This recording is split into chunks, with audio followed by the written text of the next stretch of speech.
Well, welcome back to part two of tonight's diversity panel, and it's a story that many Canadians have talked about, those gripping images of people crossing the border, flooding north from the U.S., asylum seekers, the numbers exploding so far in the winter of 2017. And as we talk about this, we've had a little bit of time to figure this out, to look at this, to hear from the politicians. I would like to get your take on this and how it's been handled so far. What do you make of the asylum seeker situation? It's a confusing and difficult one. There's a lot of complexity to it. I think so far it's been managed relatively well. What's really clear is that as a country, we want to be a welcoming place. We want to be the new refuge for the world's people. In a lot of ways, I feel like Canada is becoming the new American dream. But I think that, the RCMP with the existing, infrastructure and whatever they have, I mean, they're not ready for this yet. Like, to me, it just feels like, they're just suddenly overloaded, burdened with so much more than what they've been doing before. So to me, there has to be special, some support from the government to give them, some tools to deal with all this, because there's just so many people coming and they really don't, many of them have been arrested, of course, but there is no way that, they can catch every single person crossing the border is what I think. So there is a little bit of a loophole there, which I feel some people must be just getting through. And there has to be some legislation too on how we deal with this, because I don't know what really is happening in the final countdown. So in terms of the way the legislation is interacting, and we have to look at really a development of how the CBSA was created, and that's a whole separate legal discussion. But I think what's important is that many refugees who are crossing the border, we've been hearing this from a number of our refugee organizations that are down in, in some of those provinces like Winnipeg, is that there's a lot of misinformation amongst migrants. The majority of migrants will likely be turned away. And unfortunately, that's not something that's being captured in reports. We're just hearing reports about migrants crossing the border. But in fact, because most of them landed in the United States, because of the Safe Third Country Agreement, most of them, the vast majority, unless they have some sort of special circumstances, will be returned across the border. Now, that's an important message to get across to our people down in the States, especially those from refugee communities, because many of them are risking life and limb, literally, in this cold weather to cross over the border.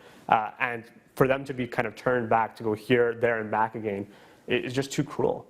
So I think that's information that needs to be disseminated while we talk about this. Now, we're talking about the current status of the legality of this particular issue, but as we look into our crystal ball, we've certainly heard varying positions from members of Parliament, the NDP, essentially suggesting that we should do away with that agreement and be more welcoming to these asylum seekers. Well, conversely, Conservatives have said we need to clamp down and rule this as it is in the rule book.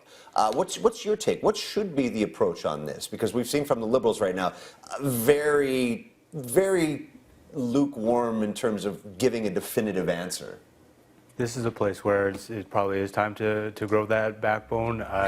I would like to see that NDP position taken. I think that our country is wanting to welcome people, wanting to not be like the United States. And having just been to Winnipeg, the community is really receptive to welcoming those refugees who have crossed illegally, who have risked life and limb, and want to set up that new life. So I think it's time to get rid of that agreement.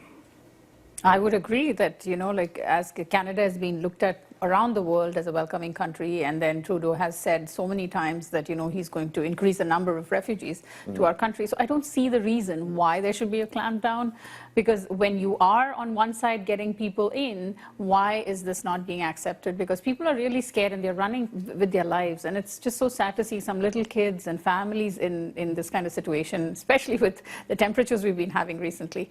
I know that as the temperatures grow higher, and there's going to be a huge increase of those numbers. So I think it's the right time. I'm not sure if we could speculate around that, because in fact, having talked to groups down there, many are actually specifically crossing in blizzard conditions because they know there won't be as much, there won't be as many people, guarding the border when it's minus 40 outside. And relatively fewer people will be on the road to sort of monitor that. So I think it's hard to speculate in terms of how many more asylum seekers are going to come in, especially once news starts to come that more and more of them are being turned back.